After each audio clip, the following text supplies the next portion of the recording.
तुम्ही गोव्यातला मराठी घरचा गणपती बघितलाय का?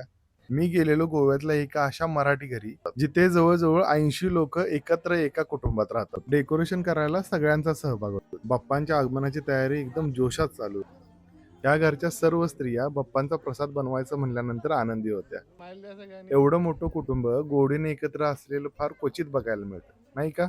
आणि मला असं वाटतंय की त्याच्या मागचं कारण हेच असावं की ही स्वामी समर्थ महाराजांची एकमेव मूर्ती, जी की स्वामी समर्थ महाराज जिवंत असताना त्यांना पाहून बनवलेली मूर्ती आहे. बनवले त्यांनी स्वामीला, प्रत्यक्ष बघितलंय स्वामीला. म्हणजे ज्या वेळेला स्वामी समर्थ होते त्यावेळेला आमचे खापड पणजोबा आणि त्यावेळेला स्वामी समर्थ हयात होते आणि त्याने तिथेच मूर्ती केली ती आणि ती मूर्ती करून ते घेऊन आली होती.